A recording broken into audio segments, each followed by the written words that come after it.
Hi, I'm Deidre Gibson, and welcome to EYEONDesign View. Today, I'll be speaking with Merline. Merline, to ensure that your name is pronounced correctly, say your name for me. Merline Labissiere. You see, I couldn't have said it like that. I I love know that name. everyone always gets it wrong, but I think I need to start saying it correctly when I introduce myself. I mean, my name is simple, but not yours. I love it. I love it. Oh, thank you. So today's topic, as you already know, is entitled The Influence of Architecture on Fashion Design. So, let's begin. So first and Yay. foremost, I just want to say congratulations to you on making it to and through Project Runway Season 14. Yeah, it's crazy. Like I still can't believe I did that. I mean, it's amazing. It's not like you were out in day one. No disrespect to those who may have experienced that. I mean, you made it a good way. I mean, how many were left when you were cut at the time? Oh, yeah, it was. I went all the way to top five. Like it's Unbelievable. insane. Like I don't know. I don't know. It was me, and I love what I did, and so I don't know. It was crazy that they loved it. You see, and that's why I'm talking to you today, because as a matter of fact, one thing that immediately differentiated you to me from the other contestants on day one was your desire to exhibit architecture's influence in each and every one of your designs. So, has being on Project Runway helped to further strengthen your conviction to maintain this design aesthetic or perspective? Yeah, it was so cool being on Project Runway. I think what Project Runway did give me is it made me think more of the consumer. Ah, And sometimes as an artist, especially when you're trying to put two majors together, like architecture and fashion, I can get stuck in more conceptual and do a lot of museum, amazing work, that very detail, but I never kind of hit home to the consumer. And I think Project Runway kind of added another element for me that I absolutely. can, because I want real women to wear my clothes, and so I think that's important to me for them to experience it, just like in architecture, when you build a building, someone comes into it, they live in it, and they have this experience. So I kind of want to have the same impact on women. I just don't want my work to just be something that's just beautiful in a museum and not experience it on a daily basis. So To me, that makes it perfect added to that. sense. Yes, because somebody like me would love to know how to be a part of that. So I'm glad that it's influenced you that way. Yeah, and it's hard, because I can be in the studio all day long and just design, and it's on a mannequin and it looks good, and then I have an exhibition, and then people come and they look at it and they kind of experience it from afar. You know what I mean? And I think before Project Runway, I kind of stayed in that bubble of people experiencing and coming to a show, which all that is beautiful. But I think for me, I wanted to take it to another level and kind of have a conversation about how does someone feel in the garment. And I think that's was Awesome. another. I don't know. It just really opened my eyes for more possibilities. I love that. So, you also studied architecture prior to obtaining a bachelor's degree. I don't know if many people realize that in fashion from SCAD, Savannah College of Art and Design. Would you say that having this background in architecture made you an even better fashion designer? Oh yeah, every student that I mentor, I'm like, dude, go take an architecture class because it it takes us to a different level. Like when I was in architecture class, we would talk about when you have a building, and just choosing a type of design can impact how someone feel in a space, whether whether the walls are super tall or you purposely wanted the space to be smaller, and you know what I mean. And so we talked about all these elements, and we talked about design. We talked about, and then I love the idea. I think what architecture really gave me is how to research and kind of develop a concept, and not just design, because anyone can come and design something and it looks cute or it looks good, but Right. it's taking it to that different level and asking what if when I design, I'll put something on a shoulder, and I was like, well, what if I took that and put it upside down, and then I turn it inside out, and then I put it there. And I think for me, architecture is always asking me, like, keep going. What if? What if I took this building and I took this window, but I put it up here? But what if I put the window as the ground level? What if the window was the door? You know what I mean? Like all these like possibilities, you know. And I think for me, you know, I went to Miami-Dade College and got my Associates of Arts in Architecture. And when I transferred to SCAD, I was going to be an architect. I was, you know, that was my destiny, you know. But I've been doing fashion, you know, on and off from then. And then I was like, what if I combine them, you know? And it wasn't until my senior year, my professor was like, because, you know, I was taking architecture studios, like I was doing models. Yes. Then I was taking fashion studios, too, at the same time. That's but it crazy. never clicked. Like I was just doing both. You know, I knew I wanted to have a passion. I couldn't quite articulate what I wanted to do. I know I wanted both. And so I ended up majoring in fashion and then minoring and having a background in architecture because I was like, man, I can take these elements, and when I do go to architecture class and build models, fashion is my inspiration. Yes. And when I'm doing fashion, architecture is my inspiration. So I tend to flip it. Did you sleep? I mean, no, I didn't. Studio life is actually, horrible, you know? I worked full-time, you know, I went to school full-time at SCAD, and I worked my butt off, you know, because I come from an immigrant family. We have nothing, you know, my mom came here on a boat. So to me, like, making it wasn't an option. You know, I would work 40 hours, and then I would go to school, and I would have 2 studios, and you just make it happen, you know. And I know this SCAD was my top school. Like, no, like it was I remember when I got the document to go to school for SCAD, like I didn't even have money to pay for my dorms. I literally got in my car and put everything in there. I was like, this is happening, you know? Wow, that's such a lovely story too, to inspire so many, you know? Yeah, it's like my dream come true, you know, and I knew I had a voice, and sometimes as an artist, we go to school and we can't quite articulate what we want to say. We know it, but we can't kind of put it into words or kind of see it, you know. And I think I love architecture, and I think it gives a foundation to process work. You know, like I meet a lot of fashion designer, and they struggle a lot with how to come up with idea conceptually. You know, and I think architecture really kind of pushed me to doing more research as a designer, because it's not just about coming up with an idea. You know. I love that. So how is your design process similar to that of an architect's? Oh, man. So one thing, I have to remember that, like, I'm not a seamstress, you know, and there's a lot of things in fashion that I'm not, and I'm okay, and I have to be okay with that. But I know what I am. So when I build my garments, I don't build it like a seamstress. I build it like I'm building a model. And so my finishings are different. Like, I'll take pleats where someone that's used to, as a fashion designer, would use pleats as, you know, they would put pleats at a certain way. I wouldn't use pleats that way. I probably put pleats in sleeves.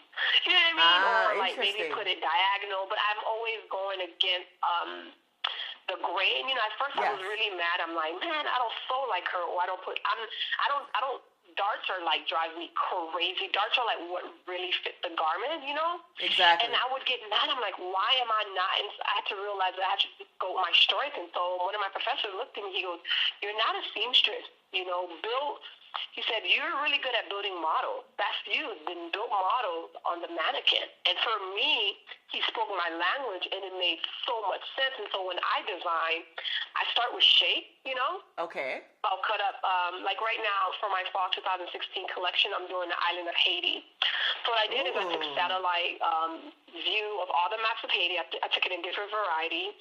And then I brought it into Photoshop, and I took those shapes in there, and I kind of like traced those shapes. And then from those shapes, I'm laser cutting those shapes on leather. Or from those shapes, I'm taking those shapes and I'm putting them into patterns, then kind of see how I can fit that towards the body, you know? That sounds great, especially paying homage to your background like that. I love that. Yeah, and kind of putting my heritage and making it meaningful at the same time. And what I love about architecture, because I use the word architecture, and I kind of want to kind of break that down. When I see architecture, because everyone has their own perspective. Some people think of buildings. I think of more what makes architecture. So when I look at a floor plan, I see lines, I see shapes, I see geometric shape, you know? I can see that, yes. So for me, that's how I design. And so other people, they can sketch. I don't sketch. I draw as if I'm doing a floor plan. So what I do is I draw in a light box, I get a croquis, and I get maps, and I put those maps between the croquis, and then I create those shapes. Wow, because when I heard you mention that, as watching the program, the floor plans, I really wanted to learn more about that, but that is so interesting, taking the floor plan into your actual fashion design process. That's really interesting. Yeah. And I think for me, and I just had to realize that I'm never going to be, I used to compare myself to a lot of fashion designers, like, wow, she can sketch better, or she can sew like this. And I had to realize I'm different for a reason. I think different for a reason, and I struggle a lot with that. The unconventional being, I'm constantly outside the box. But the differences make it so much more interesting. But I had to realize that I have other gifts. Like I draw. Like when I draw, I do it like floor plans. I draft. And I love patterns because it feels like drafting, and it just that's the way I see the world, and that's okay. That doesn't make me. I have to tell myself that doesn't make me less of a designer. It just makes me a different designer. And so when I mentor students, when I talk to my students, I'm like, it's okay if you're not like this. It's okay if you don't make the most beautiful dress. Maybe you're not meant to make this kind of dresses, And so for me, I became okay with that and saw that as something beautiful than something that was hindering me. But it sounds to me with this process that it's kind of taking you in some interesting directions, which is why I have to ask, is it fair to say that designing in this manner leads to the production of innovative looks or fashion? Yeah, I got to talk at SCAD, the museum, and a lot of students came and asked that same question. And I think there's no rules to how you do a process. And I think that's why I said architecture is really good at process, because you can start with let's just say I'm in class, I'm in architecture class. I can start with the model, take a picture of that, step away, print those pictures, draw on top of that, and create something else.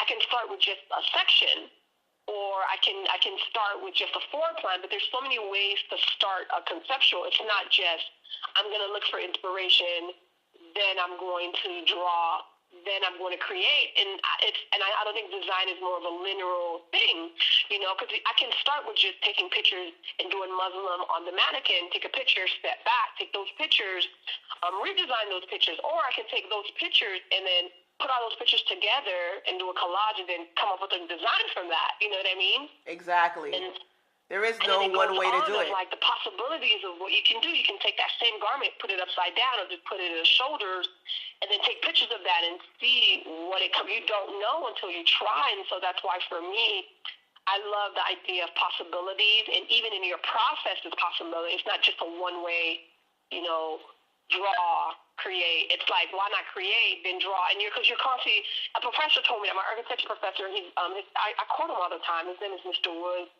Our first day of class, he gave us this big document, the pieces that he writes and he copyrighted. But he says that, like, as a designer, you're constantly researching, creating, and drawing all at the same time. There's no such thing as, like, I'm going to do my research, I'm going to stop, I'm going to go create, I'm going to stop, I'm going to draw, and these are my final. You know what I mean? Like, he said that, and that blew my mind. That really kind of, like, made me think, like, you can create a concept and then stop and then go do more research and add to that. And then from there, take pictures of that. And then, you know what I mean? It's just like... Actually, you have to almost force yourself to stop designing so that you can just be like, all right, I'm done with this. Because you have that deadline or whatever you have that's holding you back to keep you doing this forever. Because you can keep on going on an item. Whatever that is. Because it's just that process, it just keeps on evolving. Like you said. And and I think, and I know there's also, like right now I have a deadline. I'm manufacturing my brand and it's about to be done literally next week. And wow. I get the deadline, but I just want to encourage designers to think about the possibilities of what if. And I think that's what makes designers innovative, is like asking, like, what if the sleeves was a hat? What if? Like, who said it was the rule? You know what I mean? Exactly, because it's the function, it's not the object, because at the end of it, designing is really about finding that solution, to that question. And so you're right, it's just keeping your mind open to what if.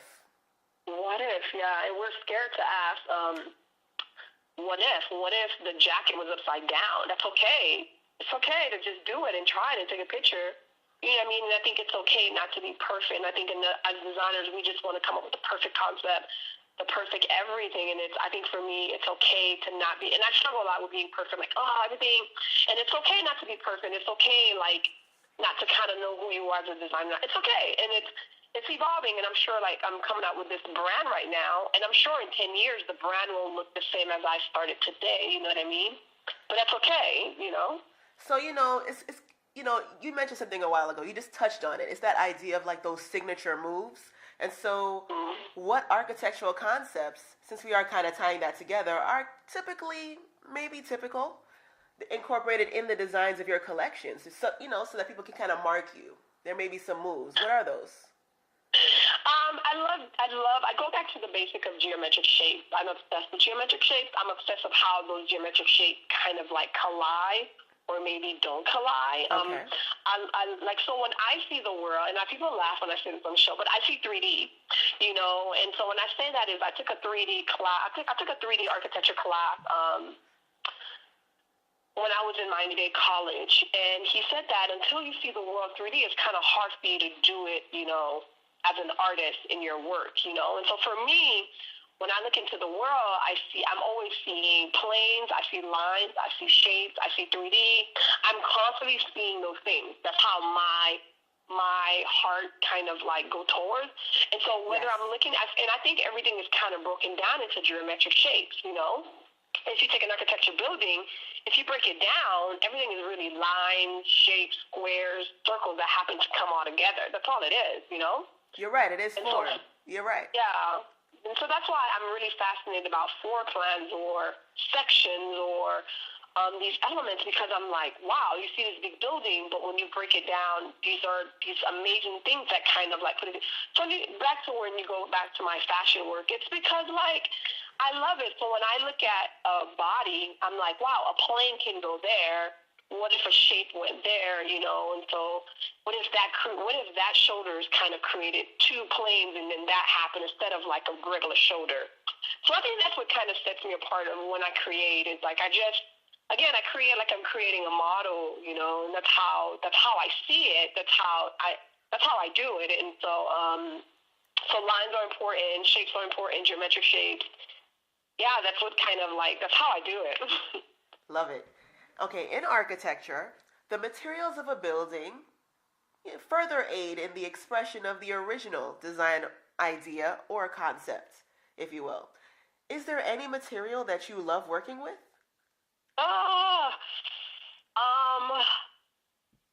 When I was in architecture or fashion, or just both? You can elaborate on both, but in this case, starting with your collection.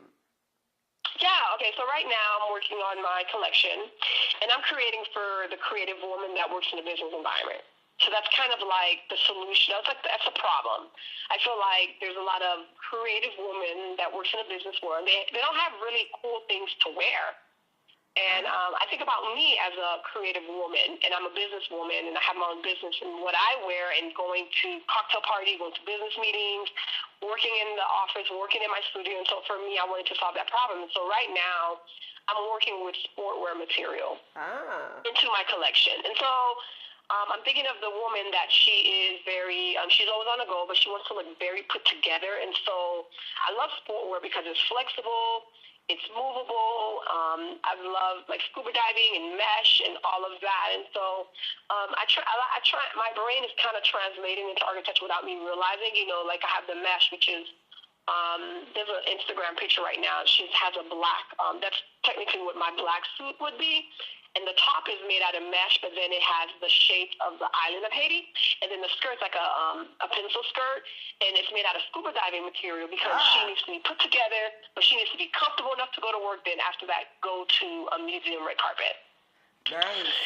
And so material is important to me, and so I think kind of like solving, and I think what I love is having a problem, and I think not designing just to design. And I think architecture did that. Like, there's a problem, let's solve it. There's a space. What do we do in this space? How can we make this space with the environment? So I kind of want to do the same thing with this woman. Like, these are her problems. This is where she's doing in her daily life, and I kind of want to solve that solution.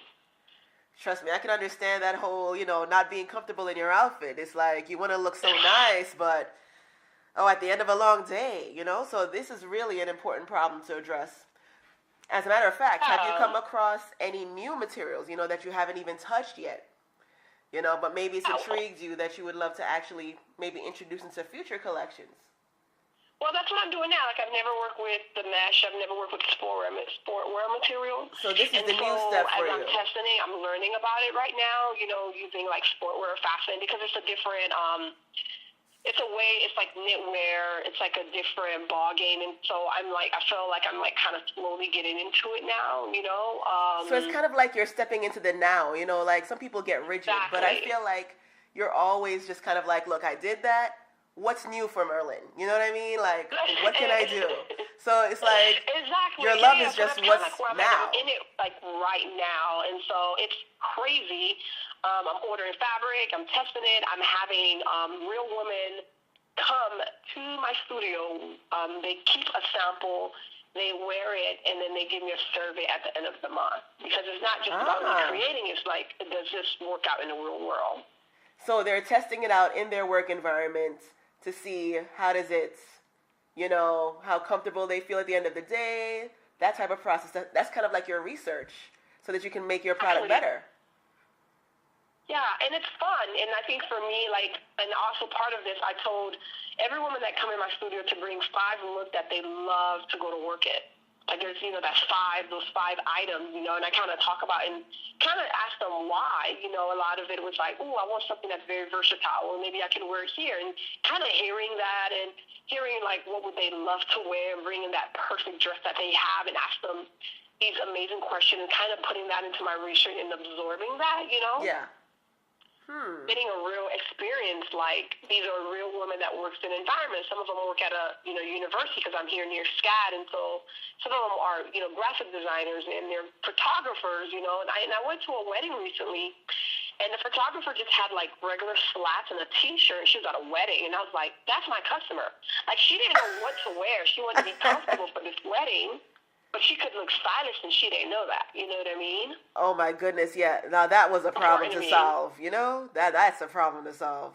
But no, but seriously, I mean, I love comfort. Anybody knows me, like, when it comes to a wedding, for example, oh, yeah, I'll put on the heels, but on a day-to-day, the shoes, unless I have that meeting that I have to go to, I'll be very comfortable throughout the day until somebody has to see it. No, I totally agree with that. That's what it is, and I'm that woman. We're all that woman, that creative woman. We're always on the run. Always. We want to be put together. We really want to look like $1 million. No, I think you're headed in the right direction with this because one, you're really taking into consideration your user, your market, your customer. Yeah. That is the key. That is the key. But you mentioned black, and so I must touch on the issue of color because many architects, they have their various views on this because, they want to ensure that the success of their designs are not totally dependent on whether that color is orange, blue, or whatever. So, how do you feel about that the use of color impacts your design aesthetic? Oh, man.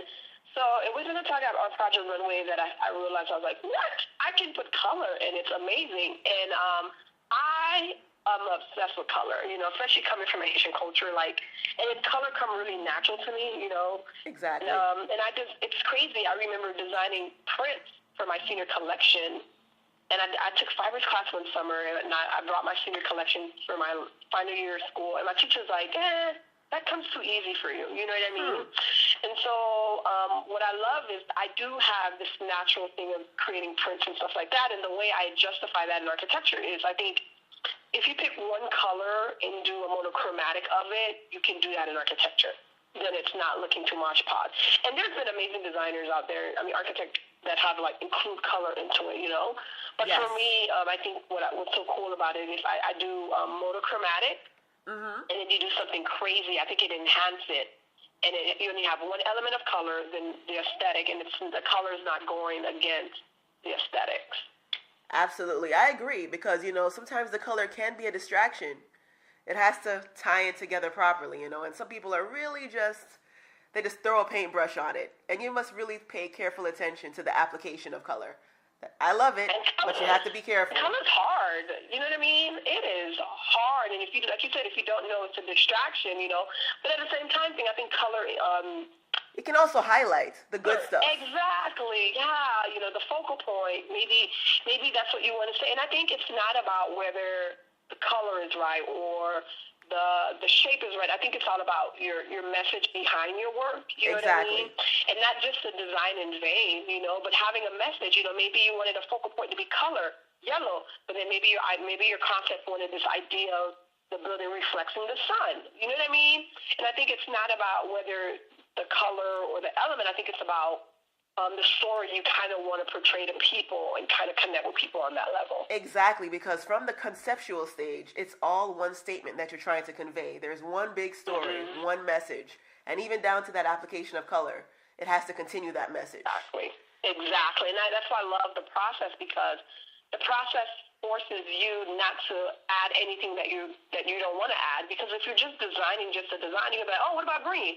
What about purple? Oh, this is cool. And you're just designing. But when you're doing the whole process and you have a story behind it, you're not adding every element or every idea in your head. You're just, there's a story behind, and there's a reason you're using a line.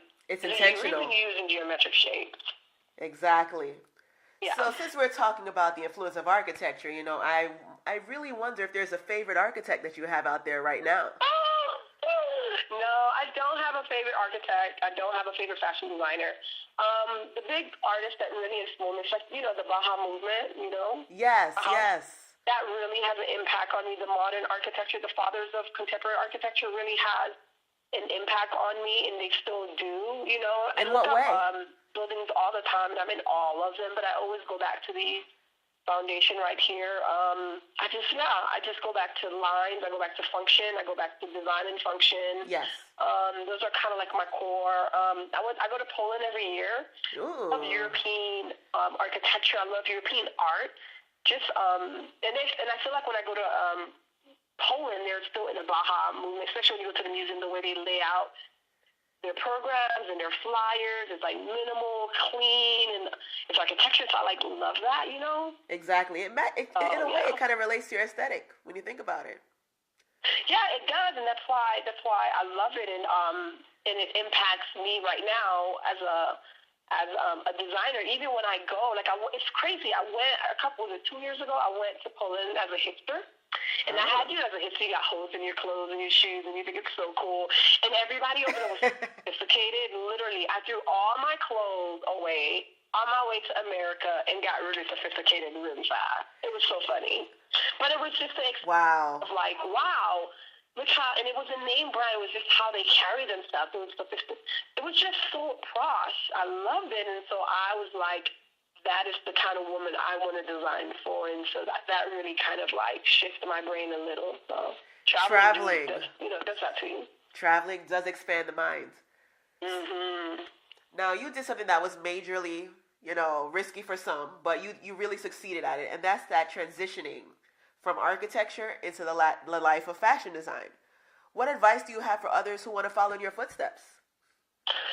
It's a lot of work, today, we get up me and my interns, we get up at 6 in the morning. Wow. And we work all day.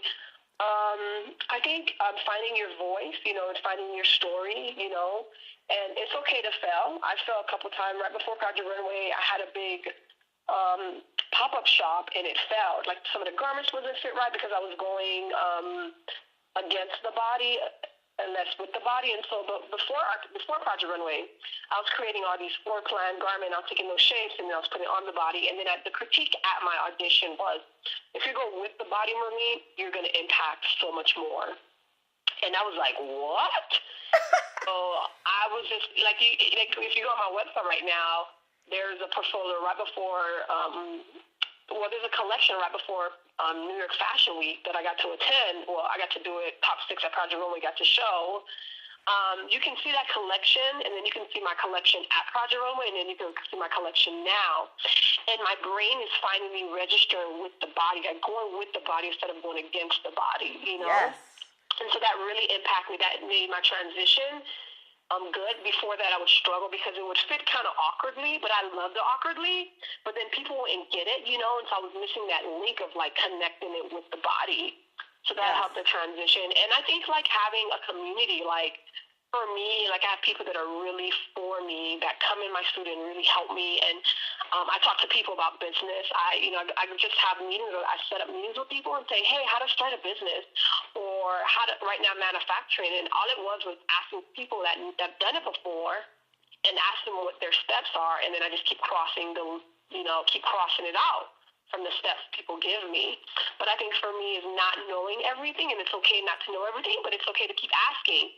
It's okay not to know, but it's not okay to stay there. It's okay to just keep asking, like, hey, how do you do this? I do this. So I always encourage people, like, it's a lot of work, and you gotta love it. Like architecture, when you're like sleeping, and forget sleeping, not sleeping.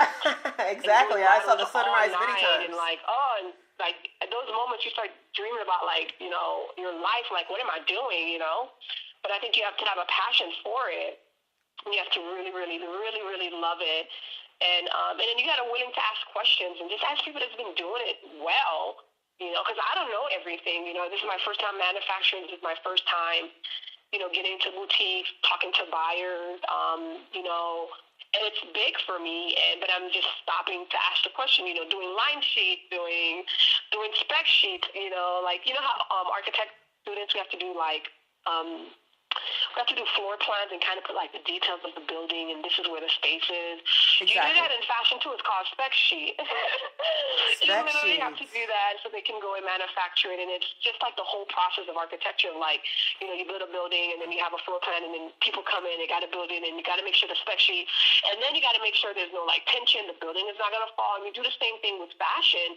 You do a spec sheet, you got to go, go to the manufacturer. They got to do it well. You got to make sure when she walks in it, there's not tensions under her arm, that it's mobile, it's working. Is this material that you use is going to last longer? Is it cheap? So it's like all of that is in it, And so, yeah, I think I would say a lot, but I think that's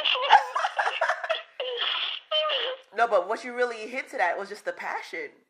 Passion is super important, because some days you're going to wonder, why am I doing this with all this lack of energy that I have? Some days I do wonder, sometimes I look at it, like I made a shirt and it was a cool shirt on the body, but then when it was on a hanger, it looked awful, and I was like, whoa, what am I doing? Because it gets hard, because right now I'm talking hypothetically, like it hasn't happened yet, I haven't seen the garment in the sample room yet. I haven't seen the garment in the buyer's hand, or they haven't placed an order yet, you know what I mean? And so it's like I'm working towards a dream that, like, it's just a dream, you know what I mean? And I'm taking steps to get there. One step at a time, but you're making some big steps, man. I'm telling you, you've done a lot this year. A lot. It's amazing. Yeah, my cousin sent me a picture. I was on the cover of the magazine last December in Savannah. And she's like, look at this. What happened in a year? And then said this year was like Project Runway. And then now I'm manufacturing and like having interns and assistant. It's like crazy, you know what I mean? And like someone's actually like filling my calendar. Like I'm like, is this really happening? Wow. So what major moves are you hoping to do in 2016? Well, there's a couple of things. My focus is kind of like impacting creative women through my brand, and so I'll kind of do like more like meeting them and kind of meeting buyers, and also I do have a nonprofit. I teach fashion in the inner city, and just not just in the city, anywhere. I've done it in Poland. I've done it here in Savannah. And so that's kind of like my heart. And so we're like working towards getting a building for my students. Because, I talk like, when I talk like a mentor. Yes. You know what I mean? And so that's just my heart. And I think for me, I'm really strong. I'm really, really, really strong about artists not just consuming and keeping it for them. Because it's so easy, and for me, it doesn't bring me life. Like like last week, I've worked all day, and I didn't get to go and spend time with my students. And I'm like, I don't kind of want to. I don't live like that. Doesn't bring life to me. And so for me, it's all about impacting the next generation. Yes, I gained all of this knowledge. For me, it's like going back in the inner city and teaching them what I've done. And sometimes I'll teach them, and the kids will do something, and it blow my mind. I'm like, what? I'm taking notes now, The ideas that they come up with, because they're so limitless in the mind, There's so much you can learn from them.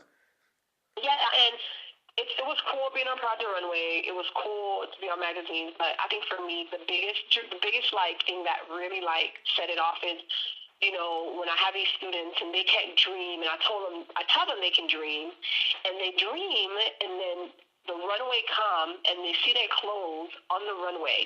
You should see their face lit up. You should see their parents lit up in the audience. Oh. And to me, that just blows my mind. And it's important for me. We have fashion shows. We have where, you know, the community can come out and see what the kids are doing. And I think for me that like those things make my highlight. You know, when I go to Poland, the inner city, and the kids, they did a fashion show there. Yes. They just like lost it. Like that's like, I don't know. That's just like that's what I love. That's what I live for right there. Paying it forward. How can you not support this woman? Oh, you're so sweet. You know, you have to think about things happening beyond yourself, and you are doing just that. Oh, you're so sweet. You're so sweet. So how can people learn more about you and your work? Yeah, if you want to hear Merline Labissiere, I'm big on Instagram, and I love to blog and kind of like talking to the camera. You can go to merlinelabissiere.com and kind of hear. I recently started putting all my process slowly up on my vlog, I call it. And then if you want to hear about my nonprofit, you can go to provokestyle.org. And and you can just find that information. You can follow me on Instagram, or you can friend me on Facebook. Actually, I've been friends with everyone that like said yes. You know, it was just crazy. Wow. But yeah, and I'm super open. And people come to me as if we're like BFFs, which is true. Like people come hug me in the street. You do have that personality, though. It's very obvious, you know, that you're just so warm, and I think that's just gonna sail you like way up higher than you even expect. So I'm looking forward to seeing your evolution and your growth in years to come. Oh, thank you. No, I'm excited to see like the possibilities of where I would end up, and you know, who knows? I might be an architect. Like when I retire, I don't know that. You know what I mean? Once a designer, always a designer. That's right. So this concludes today's session. Thank you, Merline. This was truly you're great. Welcome.